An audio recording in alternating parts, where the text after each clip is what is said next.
મિત્રો, આજના વિડીયોમાં આપણે પેટના કેન્સરના વિવિધ લક્ષણો વિશે માહિતી મેળવશું. આ વિડીયો પાછળનું ધ્યેય એટલું જ છે કે વ્યક્તિ પોતે જાગૃત થઈ લક્ષણો સમજે, જેથી ગંભીર રોગનું નિદાન સમયસર થઈ શકે અને વ્યક્તિ વધુ હેરાન ન થાય. અને જો આપણે કેન્સર જેવી બીમારીમાં શરૂઆતના સ્ટેજથી જ નિદાન કરાવવા લાગીએ તો મૃત્યુ જેવા ગંભીર પરિણામો અટકાવી શકાય. મિત્રો, હવે વાત કરીએ કેન્સરની. ફક્ત કેન્સર સાંભળતા જ ઘણા વ્યક્તિઓ મૂંઝવણમાં મુકાઈ જતા હોય છે અને ઝાઝા ભાગે જોવા મળ્યું છે કેન્સરનું નિદાન ઘણા મોડા સ્ટેજ પર પહોંચીને થતું હોય છે. એટલે ખાસ આપણે પેટના કેન્સરના શું લક્ષણો છે તેને ઓળખીએ, અને જો આમાંથી કોઈ લક્ષણ આપણામાં અથવા તો નજીકમાં કોઈ વ્યક્તિને જોવા મળે તો સમયસર ડૉક્ટરને મળી જરૂરી રિપોર્ટ કરાવી અને નિદાન કરાવી શકાય.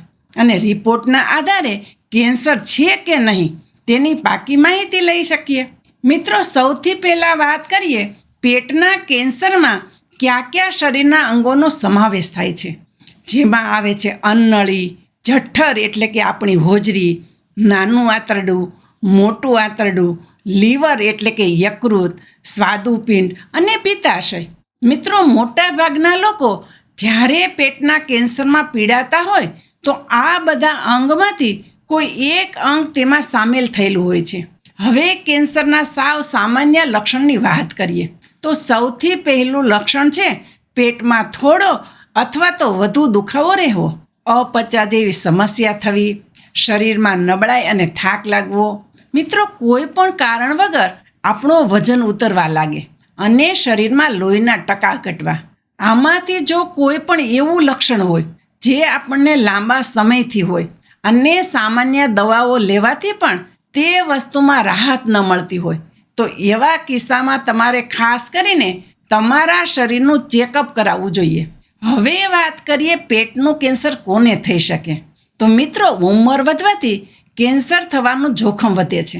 બીજું કારણ હોઈ શકે ગુટકા, બીડી, સિગારેટ, તમાકુ, આલ્કોહોલ એટલે કે દારૂ.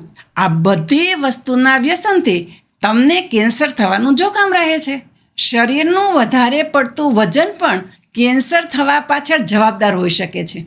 વધારે પડતું જંક ફૂડ એટલે કે બહારનું તીખું તળેલું અનહેલ્ધી ખોરાક ખાવાથી પણ, અને તાજા ફળ અને શાકભાજીનું સેવન ન કરવાથી, અને તાજો અને હેલ્ધી ખોરાકનું સેવન ન કરવાથી આ બધી વસ્તુ પણ કેન્સર માટે જવાબદાર હોઈ શકે છે.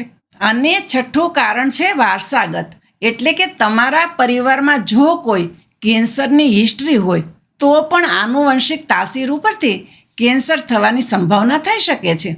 મિત્રો, પેટના અંગોના ભાગનું કોઈ પણ કેન્સર, ચાહે સ્વાદુપિંડનું હોય, નાના આંતરડાનું હોય, મોટા આંતરડાનું હોય, યકૃતનું હોય, કોઈ પણ કેન્સરમાં આ સામાન્ય લક્ષણો કોમન જોવા મળે છે.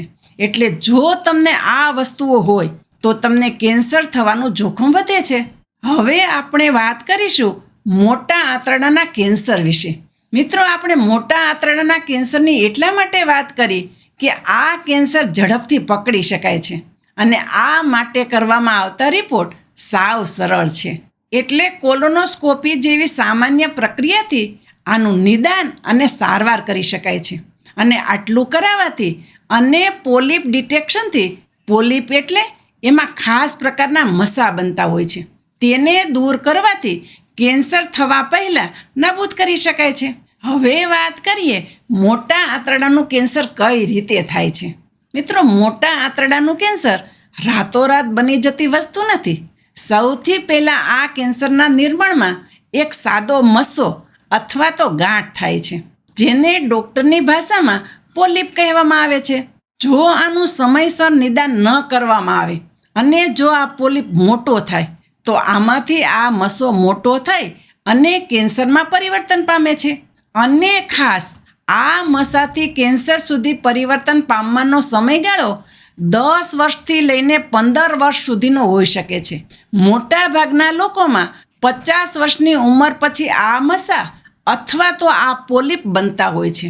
તો મિત્રો, આને અટકાવવા માટે અમેરિકન કેન્સર સોસાયટીની જે ગાઈડલાઈન છે તે મુજબ 50 વર્ષની ઉંમર પછી એક વખત દરેક માણસે કોલોનોસ્કોપી એટલે કે મોટા આંતરડાની દૂરબીનથી તપાસ કરાવવી જોઈએ. હવે વાત કરીએ મોટા આંતરડાના કેન્સરના લક્ષણો વિશે. આપણે ઉપર સામાન્ય લક્ષણોની વાત કરી, તે બધા લક્ષણો તો છે જ.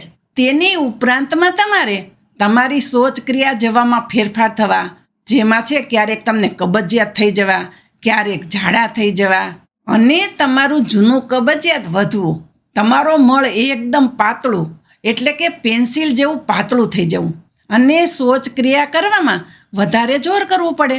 તમને એવો પણ અહેસાસ થાય સંડાસ કરતી વખતે કોઈક વસ્તુ શરીરના નીચેના ભાગમાં આડી આવે છે. મળની સાથે લોહી પડવું. મિત્રો, આ બધા મોટા આંતરડાના કેન્સરના લક્ષણો છે. હવે વાત કરીએ એવા કયા જોખમો છે જેમાં મોટા આંતરડાનું કેન્સર થઈ શકે. જેમાં સૌથી પહેલું જોખમ છે વારસાગત. એટલે જો તમારા પરિવારમાં તમારા મમ્મી, પપ્પા, ભાઈ, બહેન, જેને અંગ્રેજીમાં ફર્સ્ટ ડિગ્રી રિલેટિવ કહેવાય છે, જો આમાંથી કોઈને મોટા આંતરડાનું કેન્સર હોય તો તમને મોટા આંતરડાનું કેન્સર થવાની શક્યતાઓ ઘણી વધુ છે. અને આવા કિસ્સામાં તમારે એક ઇન્ડેક્સ એટલે કે કોલોનોસ્કોપી 45 વર્ષની ઉંમરે ખાસ કરાવવી જોઈએ.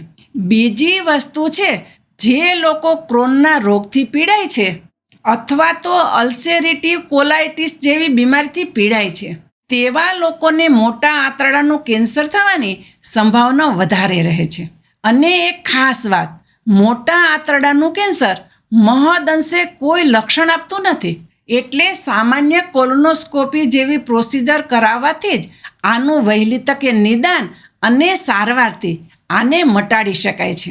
એટલા માટે જ આપણે વિડીયોમાં સૌથી પ્રથમ મોટા આંતરડાના કેન્સરની ચર્ચા કરી. હવે વાત કરીએ જઠર એટલે કે હોજરીના કેન્સરના લક્ષણો વિશે. હોજરીના કેન્સરના લક્ષણોમાં પ્રથમ લક્ષણ છે થોડુંક જ ખાવાથી પેટ ભારે થઈ જવું. તમે જમવા બેસો અને એક રોટલી ખાઓ ત્યાં જ તમને એવું લાગે કે ખૂબ જ ખવાઈ ગયું, ચાલો હવે ઊભા થઈ જઈએ. ઉલટીઓ થવી. ખાસ કરીને હોજરીના કેન્સરમાં ખોરાક ખાધાના 1.5 થી 2 કલાક પછી ઉલટીઓ થતી જોવા મળતી હોય છે. પછીનું લક્ષણ છે લોહીના ટકા ઘટવા અને સંડાસ કાળું આવવું. ઘણી વખત આ કેન્સર ફક્ત લોહીના ટકા ઘટાડા તરીકે જ પ્રદર્શિત થતું હોય છે. મિત્રો, પેટના વચ્ચેના ભાગમાં દુખવું, લાંબા સમયગાળાથી તમને એસિડિટી ચાલી આવતી હોય અને તમે સમયસર દવા પણ લેતા હોય છતાં પણ એસિડિટી ઘટવાની જગ્યાએ વધતી જતી હોય, આ બધા જઠરના કેન્સરના લક્ષણો હોઈ શકે. હવે વાત કરીએ આ જઠરનું કેન્સર થવા પાછળના કયા કારણો જવાબદાર હોય છે. તો જે સામાન્ય જોખમો જણાવ્યા તે ઉપરાંત એ જ પાયલોરી બેક્ટેરિયાનું ઇન્ફેક્શન હોજરીમાં રહે છે અને હોજરીમાં સતત એસિડ બનાવ્યા રાખે છે. બીજું કારણ છે લાંબા સમયગાળાનો હોજરીનો સોજો. ત્રીજું કારણ છે લાંબા સમયગાળાની એસિડિટી અને અમુક ક્યારેક જોવા મળતા કિસ્સામાં હોજરીમાં થતા મસા, જેને ડૉક્ટરની ભાષામાં પોલિપ કહે છે. આ બધી વસ્તુ હોજરી એટલે કે જઠરના કેન્સર થવાની સંભાવનાઓ વધારી દે છે. હવે વાત કરીએ અન્નળીના કેન્સરના લક્ષણો વિશે. સૌથી પહેલું લક્ષણ છે ખોરાક ગળવામાં તકલીફ પડવી. ખોરાક ગળતા સમયે તમને દુખાવો થવો, છાતીના ભાગમાં દુખાવો થવો, વારંવાર થોડા સમયે ખાંસી થઈ જવી, અવાજ બદલાવો અને ઉલટીઓ થવી. આપણે વિડીયોની શરૂઆતમાં સામાન્ય કેન્સરના લક્ષણો વિશે વાત કરી અને સામાન્ય લક્ષણો ઉપરાંત જો આ લક્ષણો પણ જોવા મળે તો તે વ્યક્તિને અન્નળીનું કેન્સર થવાની શક્યતા વધારે છે. હવે વાત કરીએ કયા પ્રકારના લોકોમાં અન્નળીનું કેન્સર વધારે જોવા મળે છે. મિત્રો, આપણે અગાઉ સામાન્ય જોખમોની વાત કરી. તેની ઉપરાંત ભૂતકાળમાં ભૂલથી અથવા તો કોઈ પણ કારણોસર એસિડ કે સંડાસ બાથરૂમ સાફ કરવાની દવા કે કોઈ પણ જાતની ઝેરી વસ્તુ ભૂલમાં પીધેલી હોય, એ સમયે જો અન્નળીને નુકસાન થયેલું હોય અને કોઈ પણ કારણોસર છાતીના અથવા તો ઉપરના ભાગ પર રેડિયેશન, જેને આપણે દેશી ભાષામાં શેક કહીએ છીએ, તેની સારવાર લીધેલી હોય તો પણ ઘણા વર્ષો પછી અન્નનળીનું કેન્સર થઈ શકે છે. હવે સ્વાદુપિંડના કેન્સરની વાત કરીએ તો સ્વાદુપિંડના કેન્સરના લક્ષણોમાં પેટના વચ્ચેના ભાગમાં દુખાવો થવો કે જે પાછળના ભાગ સુધી જાય. સ્વાદુપિંડના કયા ભાગમાં કેન્સર છે તેના ઉપરથી કમળો થવો, શરીર ઉપર ખંજવાળ આવવી, સંડાસનો કલર બદલાઈને સફેદ કલર થઈ જવો, શરીરમાં ડાયાબિટીસ આવવું અથવા શરીરમાં રહેલું જૂનું ડાયાબિટીસ કંટ્રોલની બહાર જતું રહેવું, લાંબા ગાળાનો સ્વાદુપિંડનો સોજો, સામાન્ય જોખમો સિવાય આ બધા સ્વાદુપિંડના કેન્સર માટે જોખમી પરિબળ છે. આ બધી વસ્તુના લક્ષણોને લીધે સ્વાદુપિંડના કેન્સર થવાની શક્યતાઓ વધારે છે. હવે વાત કરીએ પિત્તાશયમાં કેન્સરના લક્ષણો વિશે તો તેના લક્ષણોમાં જમણી બાજુ પેટમાં દુખાવો થવો તેમજ અમુક કિસ્સામાં કમળો થવો, સંડાસનો કલર બદલાઈ જવો, શરીર ઉપર ખંજવાળ આવવી, આ બધા જ લક્ષણો પિત્તાશયના કેન્સરના છે. હવે વાત કરીએ પિત્તાશયના કેન્સરના જોખમો વિશે તો સામાન્ય જોખમો ઉપરાંત પિત્તાશયની અંદર મોટી પથરી હોવી અથવા તો પિત્તાશયમાં કોઈ લાંબા સમયગાળાથી સોજો અથવા તો બીમારી, અને ખાસ કરીને ભારતની અંદર જે લોકો ઉત્તર ભારતના રહેવાસી છે તે લોકોનું જીનેટિક એટલે કે શારીરિક બંધારણ એવું હોય છે જેમાં વધારે કેન્સર જોવા મળે છે. હવે વાત કરીએ લીવર એટલે કે યકૃતના કેન્સરના લક્ષણો વિશે તો યકૃતના કેન્સરમાં મોટાભાગે પેટના જમણા ભાગમાં હળવો દુખાવો થતો જોવા મળે છે. તે ઉપરાંત કોઈ લક્ષણો જોવા મળતા નથી. લીવરના કેટલા ભાગમાં કેન્સર થયેલું છે અને કેટલું ફેલાયેલું છે તેના ઉપર કમળો થયેલો જોવા મળે છે. અમુક કિસ્સામાં પેટમાં એક ગાંઠ જેવો ભાગ ઉપસી આવે છે. હવે વાત કરીએ લીવરના કેન્સર થવાના જોખમ વિશે તો સામાન્ય જોખમોની વાત કરી તેની ઉપરાંત ઝેરી કમળો જેને હિપેટાઇટિસ બી તરીકે ઓળખવામાં આવે છે અને હિપેટાઇટિસ સીનું ઇન્ફેક્શન હોવું, ફેટી લીવરના કારણે લીવર ઉપર સોજો પણ આવી શકે છે. દારૂનું સેવન કરવું, તમને કોઈ પણ કારણે સિરોસિસ એટલે કે લીવર ફેલ હોવું અને લીવર ખરાબ હોવું, અમુક આનુવંશિક તકલીફો, આ બધી જ વસ્તુ લીવરનું કેન્સર થવાનું જોખમ વધારે છે. તો મિત્રો આ બધા હતા પેટના ભાગના વિવિધ અંગોના કેન્સરના લક્ષણો, અને આમાંથી જો કોઈ લક્ષણો તમને વધુ જોવા મળતા હોય તો તમે તેનો રિપોર્ટ કરાવી શકો છો.